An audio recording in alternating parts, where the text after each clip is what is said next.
오늘의 말씀은 이사야 32장 1절로 8절까지 말씀입니다. 이사야서 구약성경 32장 1절로 8절입니다.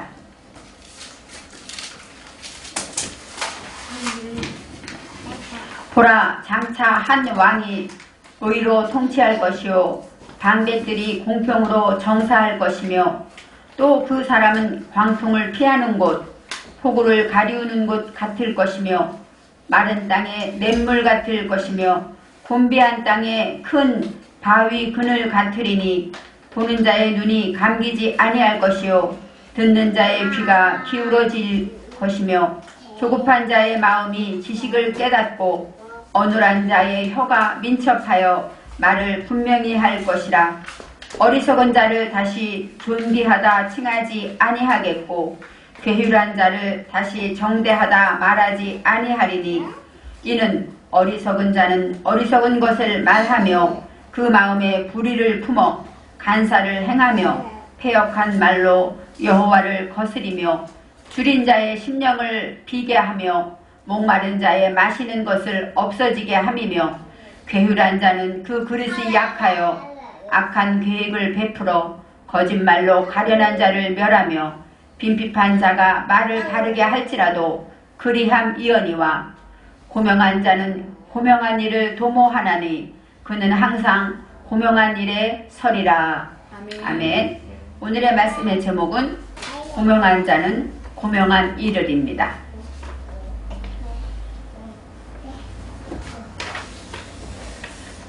지난주에도 우리가 이사야서 말씀을 생각해 보았습니다. 오늘도 이사야서는 군데군데마다 메시아가 오실 것을 예언하고 있습니다. 오늘 32장의 이 말씀에도 보라, 장차 한 왕이 나타난다고 말씀하십니다. 그 한 왕은 물론 그 시대에 히스기야 왕이 나중에 나타나긴 합니다. 한 30년쯤 후에 히스기야 왕이 나타나서 하나님의 뜻대로 정치를 하긴 하지만 우리가 생각하는 이 한 왕은 하나님의 말씀으로 나를 정복하고 다스리는 그런 통치하는 왕은 메시아, 예수 그리스도를 생각할 수가 있습니다. 오늘의 1절 말씀에 한 왕이 보라, 장차 한 왕이 의로 통치할 것이요 하고 말합니다. 왕으로 인하여서 이 백성이 의로 통치될 것이다, 이렇게 생각할 수 있겠죠. 바로 한 왕이라는 것은 멜레크입니다. 멜레크는 통치하다, 왕이 되다, 왕, 그런 뜻이 있어요. 그래서 하나님의 말씀으로 나를 통치하다, 나를 다스리다, 이것이 바로 왕이 되는 것입니다. 의로 통치한다, 이 의가 바로 공의 하는 체데크가 나옵니다. 공이라는 것은 체데크인데 체데크는 공평하다, 정의롭다, 이런 뜻이 있는데 우리가 생각할 때 하나님의 말씀을 통하여 이 체데크를 생각해보면 잠언 13장 9절에 이렇게 말씀이 있습니다. 의인의 빛은 환하게 빛나고, 여기서 의인은 체데크, 의로운 사람은 그 밝게 빛나는데 환하게 빛난다. 즉 의로운 자는 환하다, 밝다, 이런 뜻이 있습니다.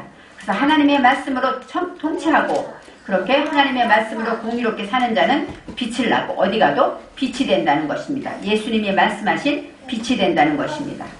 시편 23편 2절에 그런 말씀이 있습니다. 하나님께서 자기 이름을 위하여, 오늘 처음에 나올 때 우리 성경에 있었습니다. 자기 이름을 위하여 의의 길로 인도하시는도다. 여기서 의가 체데크입니다. 바로 자기 이름, 여호와의 이름을 위하여 우리를 의의 길로 인도하신다, 이렇게 생각하시면 공의가 이해가 될 수 있습니다.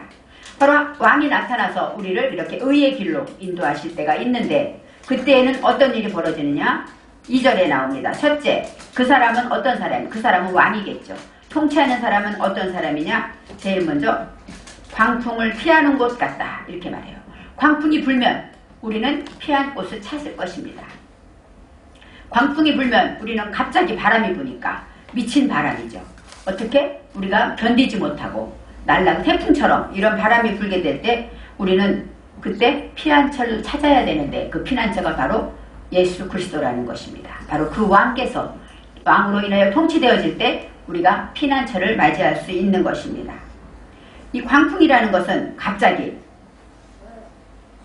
어려움이 닥치고 또 생각지 못한 곤란이 닥치고 이런 일이 생각지 못했을 때 갑자기 당하는 환란이 올 때 이것은 바로 우리의 피난처 대신 예수님을 만나야 할 때가 되는 것입니다. 두 번째로 폭우를 가리우는 곳 냈어요. 폭우를 가리운다. 폭우를 가리운다는 얘기는 비가 오는데 얼만큼 옵니까? 폭포수처럼 많이 자람이라고 합니다. 자람, 쏟아지다, 폭풍우, 폭우처럼 쏟아지는 우박. 만일에 우박이 폭우처럼 쏟아진다면 우리는 나가 서 있지도 못할 것입니다. 바로 폭우같이 이렇게 막 올 때 우리는 그것을 가리우는 곳이 되어야 한다는 것입니다. 바로 하나님의 사랑, 하나님의 말씀, 예수 그리스도를 믿는 우리는 바로 그 은혜 안에 그 의로 통치되는 자는 폭우를 가리우는 것이 된다는 것이에요. 가리우다라는 것은 세테루인데 바로 피난처, 보호하다, 숨기다 이런 뜻이 있습니다. 그래서 하나님의 말씀으로 의로 통치되는 자는 이렇게 광풍을 피할 곳이 되고 폭우를 가리우는 곳이 되는 것입니다. 이 폭우라는 것 바로 갑자기 내리고 또 조금 오다가 어느 날 비가 세질 때가 있겠죠. 사소한 불이 사소한 방심으로 작은 마음으로 사소한 방심했던 것으로 인하여 큰 고통을 당할 때가 있습니다. 이것도 바로 폭우와 같고 또 쉽게 남에 대해서 쉽게 뱉은 말 한마디가 우리한테는 폭우로 다가올 때가 있습니다. 저도 지난주에 어떤 목사님을 통해서 들을 때 제가 예전에 그렇게 말을 잘못했다는 얘기를 들으면서 아 그랬을까 생각하면서 아 그것이 나한테 다가와서 야 내가 이런 사람이구나 하고 나에게 폭우로 다가왔습니다. 이것처럼 우리는 항상 어느 순간 쉽게 뱉은 말 한마디 때문에 남에게 상처를 줄 때도 있고 그것 때문에 회개하고 잘못했다고 했지만 우리는 이렇게 순간순간 생각지 못한 사사로운 말 한마디가 우리에게 폭우로 다가올 때가 있습니다. 그럴 때 우리의 피난처 되시는 바로 주님으로 통치받는 저와 여러분이 되셔야 하는 것입니다. 세 번째로 마른 땅에 냇물 같을 것이며 이 마른 땅 치온입니다. 치온. 하나님의 말씀 여기 32장 바로 전에 여호와의 불은 치온에 있고 시온에 있고 이 말씀이 있습니다. 31장 마지막 절에 이 말씀이 있는데 바로 하나님의 뜨거운 이념, 불, 깨달음 그런 불은 내 마음이 메말랐을 때 있다는 것입니다. 메마른 땅 그 얘기는 우리 마음이 바짝 메말랐어요. 그래서 우물이 마르면 어때요? 우물이 마르면 물을 퍼먹지 못합니다. 그럼 많은 사람이 갈급합니다. 우물이 말랐다는 것은 하나님의 말씀이 우리 안에 없다는 것이죠. 말씀이 없기 때문에 지킬 말씀이 없으니까 하나님의 말씀을 배워서 알고 지킬 때 지혜가 나오는데 하나님의 말씀이 없기 때문에 우리 마음이 바싹 말라서 말씀을 듣는 지혜가 부족한 것입니다. 지혜가 부족한 사람은 답답한 말을 하고 영혼이 갈급하게 됩니다. 그래서 우물이 마른 이 마른 땅에서는 냇물이 필요합니다. 이 냇물은 바로 하나님의 말씀으로 이렇게 말씀이 내 안에 들어와서 시내같이 개울처럼 흐른다는 것입니다. 또 우물이 마른 자는 영혼이 갈급하고 또 한 가지는 관심과 흥미도 없는 자 있죠. 무의식하고 남이 슬퍼한다고 해도 슬플 줄 모르고 또 남이 기뻐하면 기뻐하지 않고 어떤 무의미하고 건조하게 사는 삶들 성의 없이 사는 사람 또 감격이 없어요. 그런 사람 바로 이 마른 땅에 사는 사람과 같습니다. 우리 하나님의 백성들은 이렇게 살면 안 되죠. 그렇기 때문에 그때 우리의 냇물이 되시고 시냇물이 되는 피난처를 가지고 있어야 합니다. 그런데 어떤 마른 땅 우리 안에 순간적인 공고함이 찾아올 때에도 예수 그리스도의 피난처가 되어 있어야 한다는 것입니다. 곤비한 땅에 큰 바위 같을 것이며 우리 하나님의 백성들은 곤비한 땅에 큰 바위 그늘 같다고 합니다. 곤비하다는 것은 아까 말한 치온과 같아요. 메마르고 그런 땅인데 곤비하다 뜻이 뭐예요? 지치고 고단하다 이런 뜻이에요. 우리가 하루를 열심히 살고 아이들을 키우고 열심히 집안일을 하고 맡겨진 일을 하다 보면 어느 순간 곤고하고 피곤하고 아 너무 힘들다 이럴 수가 있지 않습니까? 바로 곤비할 때 우리 마음이 곤비하고 지치고 고단할 때에 하나님께서는 큰 바위를 주셨습니다. 이 크다는 까돌이 아니라 카바드. 카바드는 무게가 있고 또 명예롭다, 영광스럽다 그런 뜻이에요. 그러니까 하나님의 말씀으로 이 바위를 주시는데 어떤 바위일까요? 하나님께 영광 돌릴 수 있고 존귀한 그런 바위를 준다는 것입니다. 그런데 곤비한 땅을 우리가 열심히 걸어가다 보면 우리 그런 찬송이 있죠. 메마른 땅을 종일 걸어가도 나 피곤치 아니하며. 메마른 사막 같은 길을 걸어간다면 우리가 얼마나 피곤하겠습니까? 그럴 때 큰 바위만 있어도 앉아서 쉴 수 있을 것입니다. 그런데 여기에서 믿고 의지하는 그 바위가 있는데 그늘 같으리니 그늘이 있다는 것입니다. 바위가 있는데 바위 안에 바위 밑에 그늘이 있다는 것이죠. 큰 바위 위에 앉는 것이 아니라 큰 바위 밑에 그늘이 있어서 거기서 우리가 쉴 수 있다는 것입니다. 그래서 하나님의 말씀을 의로 통치하는 자는 오늘의 말씀처럼 이렇게 아무리 곤비하다 할지라도 주님의 말씀으로 위로받고 주님의 사랑과 기도함으로써 하나님의 평안을 누리고 이러면서 진정한 바위 밑에 그늘 같은 그런 삶을 살 수 있다는 그런 말씀입니다. 그래서 제가 이 절을 들으면서 야, 이런 축복이 있구나. 하나님 믿는 저와 여러분은 이렇게 오늘의 말씀처럼 광풍이나 폭우나 메마른 땅이나 곤비한 땅이나 어떤 환경과 어떤 어려움이 찾아와도 하나님은 우리를 피난처로 삼아주시고 우리를 보호하신다는 말씀입니다. 이제 3절에 보는 자의 눈이 감기지 아니할 것이다. 바로 하나님께서 계속 우리를 지켜보실 것이고 또 우리 안에서 눈이 멀지 않고 영의 눈이 열려서 늘 우리가 하나님을 보고 하나님의 말씀을 보며 우리가 하나님 안에서 나를 돌아볼 수 있는 그런 눈이 열린다는 뜻이 있습니다. 듣는 자가 귀를 기울일 것이며 듣는 자가 귀를 그냥 귀뚱으로 듣는 것이 아니라 귀를 기울여서 듣는다. 우리의 작은 신음에도 응답하시는 하나님, 바로 그 하나님께서 우리의 기도를 들으시고 우리의 마음의 소리를 신음소리를 들으시고 우리의 소리에 귀를 기울여 주신다는 것입니다.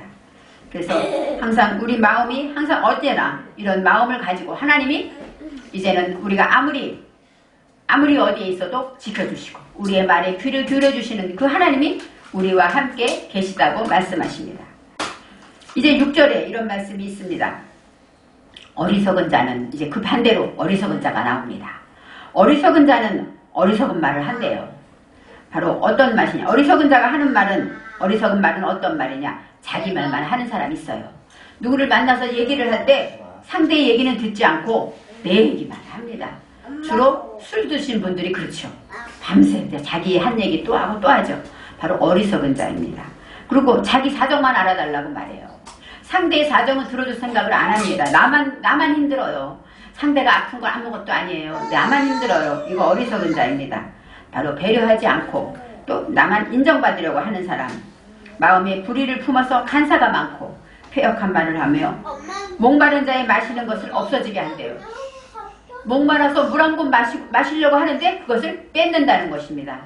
얼마나 어리석겠습니까?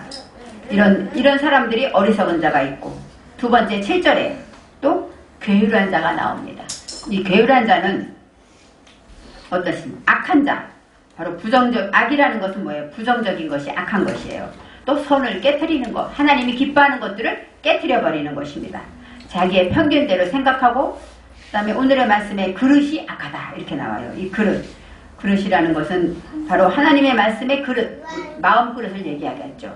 우리가 바로 하나님의 이름을 위해 택한 그릇이다 하고 말하는 것처럼 그 생각과 사상이 악하다는 뜻입니다. 그것이 악하여서 악한 계획을 하고 거짓말을 하며 가련한 자를 어때요? 멸시한대요. 가련한 자를 우리가 도와줘야 되는데 게으른 자는 그런 사람을 멸시한다고 합니다.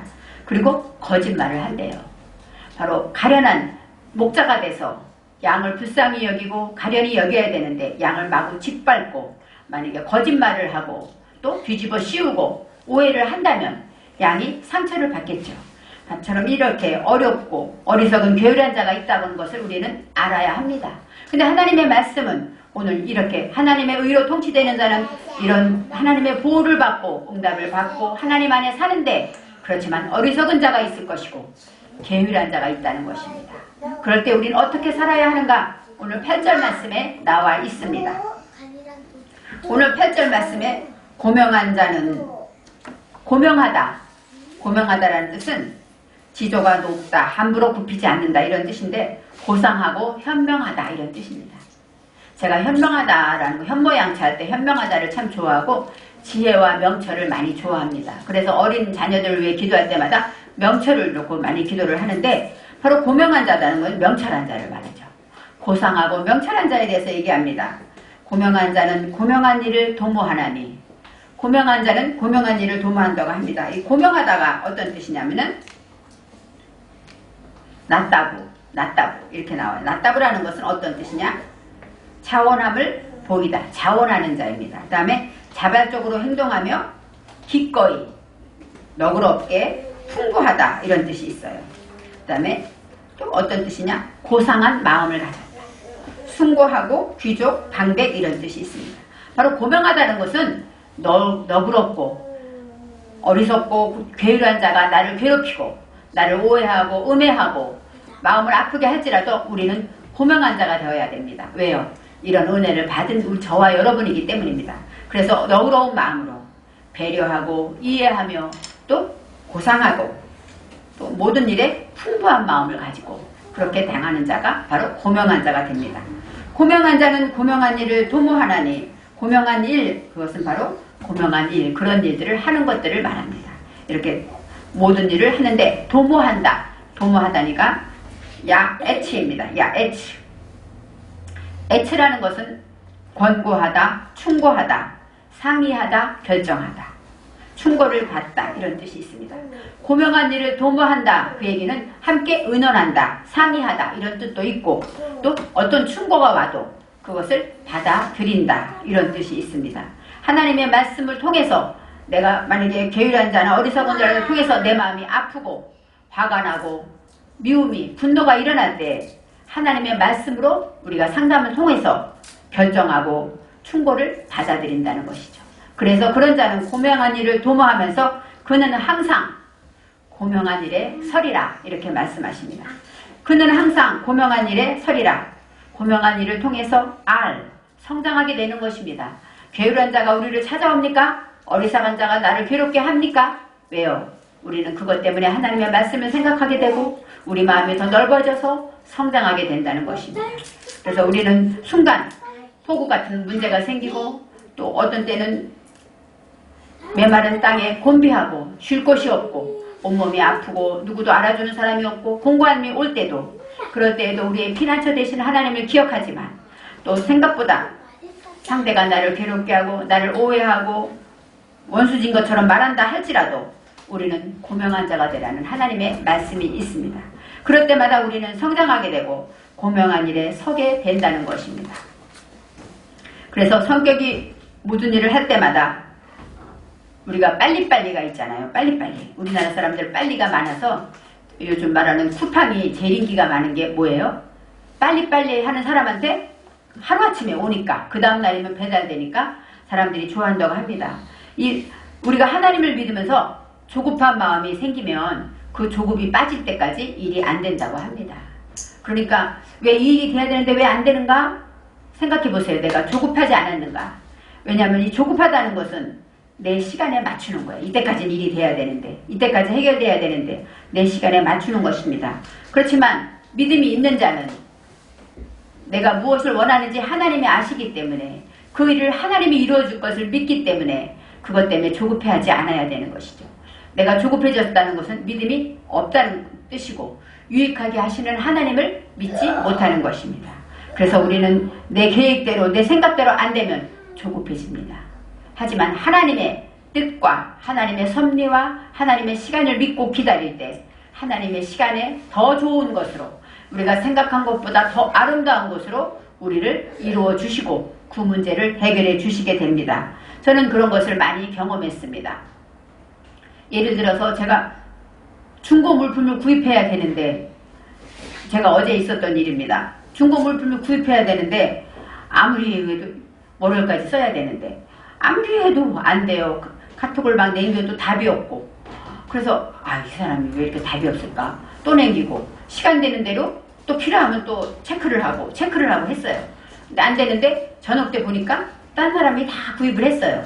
그걸 보면서 아니 속으로 이런 사람이 어딨어. 그러면은 딴 사람이 구입했다는 얘기는 딴 사람이 그걸 샀으니까 내 카톡을 봤다는 얘기인데 왜 이 사람 답을 안 했지? 제가 순간 억울하고 화가 나는 생각이 생겼어요. 왜 이런 사람이 있을까? 그렇게 하시면 안 됩니다. 한마디 할까? 이런 생각도 들고. 왜요? 제가 급하니까, 마음이 조급하니까. 그랬는데 저녁 때 되니까 하나님께서 내 마음을 바꿔주시더라고. 아, 하나님이 중고 사지 말고 새거 사려는구나. 그때서야. 저는 우선은 그냥 알뜰한 게 좋고 중고가 좋으니까. 근데 하나님께서는 하나님이 집에 쓰는 것이니까 새거를 사려는구나. 저도 이런 일은 처음이에요. 이렇게 내가 이렇게 했을 때 이렇게 계산이 안 되고 이렇게 연락이 안 되는 일은 처음이라 너무 당황했지만 저녁에 깨달았어요. 그래서 저녁에 물건을 주문을 했습니다. 바로 우리는 이렇게 어리석어서 조급해서 하나님의 일이지만 내 생각과 내 시간에 맞춥니다. 그렇지만 하나님은 더 좋은 곳을 예비하시고 더 많은 것들을 허락하시기 위해서 막혀놓기도 한다는 것입니다. 바로 내 속에 혹시 조급한 것이 있다면 하나님께 기도함으로 그것을 빼내야 하나님의 뜻을 발견하는 눈을 뜨게 된다는 것입니다. 저는 이렇게 어려운 일을 당하기도 하고 또 억울한 오해를 받고 또 나에 대해서 남들이 나쁘게 얘기할 수도 있어요. 그렇지만 그럴 때마다 고명한 자가 돼야지 하는 생각을 해야 합니다.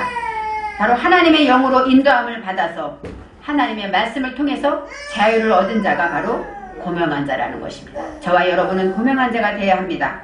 마태복음 5장 11절에 이런 말씀이 있습니다. 나를 인하여 너희를 욕하고 핍박하고 거짓으로 너희를 거스려 모든 악한 말을 할 때에는 너희에게 복이 있나니 기뻐하고 즐거워하라. 하늘에서 너희 상이 큼이라. 너희 전에 있던 선지자들을 이같이 핍박하였느니라. 우리가 억울한 일을 당합니까? 속상한 일을 들었습니까? 하나님 말씀대로 기뻐하고 즐거워해야 합니다. 왜요? 우리는 고명한 자이기 때문입니다. 저와 여러분은 고명한 일을 도모해서 고명한 일에 항상 서리라. 이 서리라가 쿰입니다. 약품은 뭐예요? 벌떡 일어나는 것이에요. 우리가 두려워하고 화내고 속상한 일에서 쿰하고 일어나야 합니다. 쿰하고 일어날 때 저와 여러분은 고명한 자가 되어서 하나님이 진정 원하시는 의로 통치되는 자, 모든 문제가 와도 환난 때마다 이기고 승리하는 저와 여러분이 되시기를 바랍니다. 기도하겠습니다. 사랑의 하나님 감사합니다. 주님이 우리를 통치하시면서 우리는 수없이 많은 환난과 어려움이 있었지만 그때마다 주님이 우리의 피난처가 되셨고 우리의 모든 바위가 되셨고 우리의 모든 숨길 수 있는 장소가 되셨습니다. 그래서 주님으로 인하여 우리는 안식을 누렸고 우리는 늘 행복하고 감사할 뿐입니다.